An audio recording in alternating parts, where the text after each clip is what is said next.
Suster, frater, saudara-saudariku yang terkasih, selamat siang.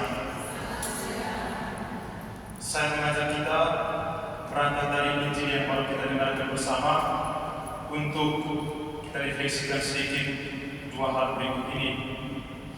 Yang pertama, tentang apa kira-kira yang akan terjadi dengan kita kalau kita berjalan tanpa Tuhan. Kalau kita berjalan mendahului Tuhan, seperti para murid yang naik ke perahu berlayar mendahului Tuhan. Jadi di bagian awal Injil tadi, Yesus suruh para murid naik ke perahu dan berlayar berjalan mendahului Dia.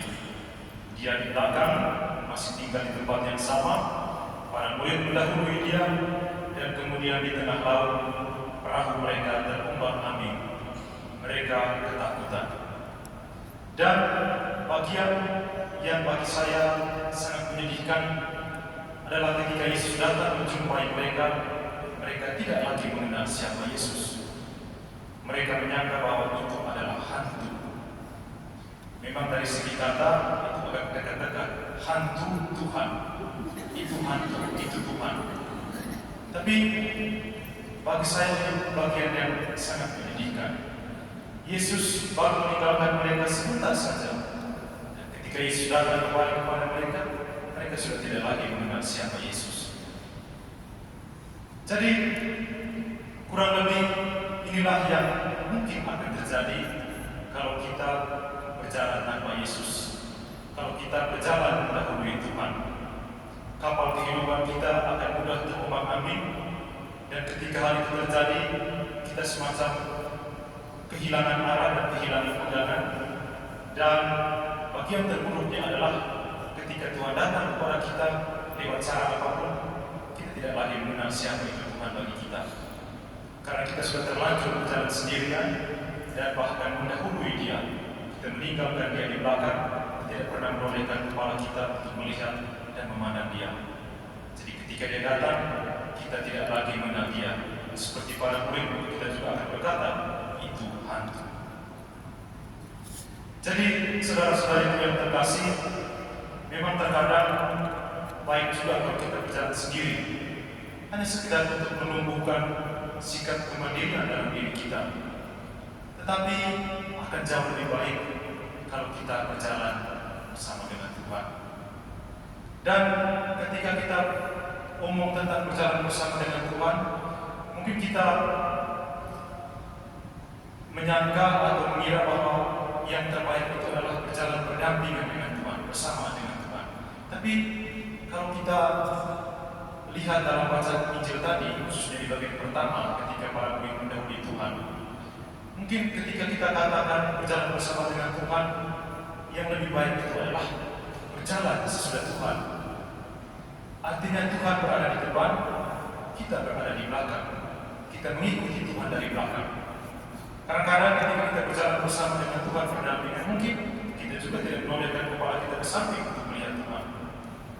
Jadi berjalan sesudah Tuhan. Kalau kita masih ingat baca Injil dari misa hari Jumat yang lalu, Yesus katakan, barang siapa yang ingin mengikuti aku, dia harus menyangkal dirinya dan memikul salibnya. Kalau terjemahan dalam bahasa Inggris itu, Yesus bilang, whoever wishes to come after me, come after. Dia tidak pakai kata follow me, tapi come after me. Jadi datang sesudah Tuhan. Tuhan di depan, kita di belakang.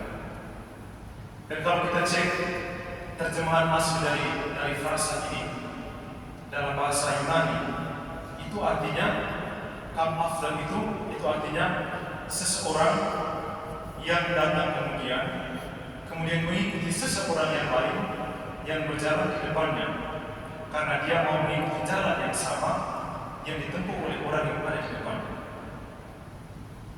Jadi kita berjalan sesudah Tuhan, kita mengikuti Tuhan dari belakang.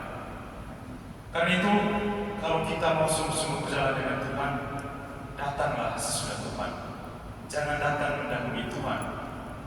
Kalau kita mendahului Tuhan, Tuhan akan tertinggal di belakang. Kita tidak kenal lagi siapa Tuhan dalam hidup kita. Itu hal yang pertama. Hal yang kedua, kita lihat sedikit tentang imannya Petrus tadi. Kalau kita bicara tentang iman, biasanya dalam Perjanjian Lama kita memiliki Abraham sebagai contoh orang yang beriman tanpa syarat. Dalam kitab suci Perjanjian Baru, khususnya dalam Injil, ada beberapa tokoh, termasuk Petrus. Tetapi bedanya adalah ketika kita bicara tentang Abraham, kita selalu katakan milikilah iman yang kuat dan kokoh seperti Abraham. Tetapi ketika kita bicara tentang Petrus, kita biasanya bilang jangan memiliki iman yang lemah seperti Petrus. Tapi saudara-saudari yang terkasih, kalau kita melihat secara lebih mendalam pengalaman Rasul Petrus dalam Injil tadi, meskipun sepintas kita bilang imannya itu lemah, tetapi Petrus dan pengalamannya itu sesungguhnya dia sedang mengatakan kepada kita atau mengajarkan kepada kita makna dari iman yang sesungguhnya. Petrus turun dari perahu, berjalan mendekati Yesus, lalu ketika angin kencang dia takut dan hampir tenggelam.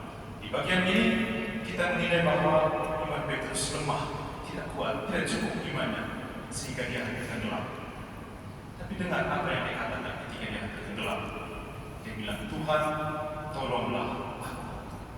Tuhan tolonglah aku. Artinya apa? Artinya Petrus sudah mengajarkan kepada kita bahwa makna dari iman yang sesungguhnya itu adalah tentang bagaimana kita datang ke hadapan Tuhan apa adanya kita. Datang kepada Tuhan apa adanya kita. Saya tidak tahu bagaimana kita menilai pengalaman Petrus yang hampir tenggelam ini, tapi bagi saya secara pribadi rasanya agak aneh kalau diceritakan bahwa Petrus hampir tenggelam dan dia takut. Mengapa? Karena Petrus ini kan adalah seorang nelayan profesional, ya kan? Dia dipanggil oleh Yesus ketika sedang menjalankan. Dia adalah seorang nelayan. Dan semestinya sebagai seorang nelayan profesional berada di tengah lautan dengan gelombang yang kuat, angin yang kencang adalah sesuatu yang normal. Dan sebagai nelayan profesional, mestinya dia tahu berenang, dia jago berenang, bahkan jago selam, kan? Tapi ketika dia hampir tenggelam, dia tidak mengandalkan kekuatannya sebagai seorang nelayan profesional. Apa yang dia buat? Dia berteriak, Tuhan, tolonglah aku. Dia datang ke hadapan Tuhan sebagai apa adanya dia. Dia tidak datang sebagai seorang nelayan yang hebat berenang, tetapi datang ke hadapan Tuhan sebagai apa adanya dia, sebagai orang yang imannya belum kuat. Sehingga dia katakan, Tuhan, tolonglah aku. Jadi, makna iman yang paling mendalam menurut pengalaman Petrus itu adalah bagaimana kita datang ke hadapan Tuhan sebagai apa adanya kita. Tidak ada sikap munafik, tidak ada tutup-tutup, tidak ada pura-pura, datang apa adanya kita. Kalau kita adalah orang yang berdosa, datanglah ke hadapan Tuhan sebagai orang yang berdosa. Kalau kita tidak sempurna, datanglah kepada Tuhan sebagai orang yang tidak sempurna. Kalau memang iman kita belum kuat, datanglah kepada Tuhan sebagai orang yang imannya tidak kuat. Karena datang ke hadapan Tuhan itu bukan soal kita menunggu atau kita datang sebagai orang yang imannya sudah sempurna, tidak. Justru kita datang kepada Tuhan supaya iman kita dikuatkan, ditambahkan. Jadi datang ke hadapan Tuhan itu tidak sama seperti misalnya kita datang ke hadapan atasan kita atau datang kepada bos kita. Kita berusaha untuk menjadi sesempurna mungkin meskipun kita tidak suka terhadap bos kita. Datang ke hadapan Tuhan itu tidak seperti seorang mahasiswa yang datang ke hadapan dosennya untuk konsultasi skripsi atau tesisnya dengan penuh beban, dengan penuh tertekan, lalu berusaha untuk sempurna, tidak. Atau datang ke hadapan Tuhan itu bukan seperti seorang laki-laki yang pertama kali datang berjumpa dengan pacarnya, kan? Karena dia mau memberikan kesan pertama yang bagus, jadi dia berusaha hampir sempurna. Setelah 2-3 tahun pacaran, baru tahu sifat asli. Jadi datang ke hadapan Tuhan bukan soal kita menjadi sempurna, tetapi datang ke hadapan Tuhan adalah datang sebagai apa adanya kita. Datang kepada Tuhan bukan karena kita sempurna, datang ke hadapan Tuhan bukan untuk kita sempurna, tetapi kita datang ke hadapan Tuhan supaya kita menjadi sempurna. Tuhan tidak memanggil orang-orang yang kudus dan sempurna untuk menjadi anak-anaknya, tetapi Dia memanggil orang-orang seperti kita untuk dikuduskan dan kemudian disempurnakan oleh rahmat. Tuhan memberkati kita sekalian.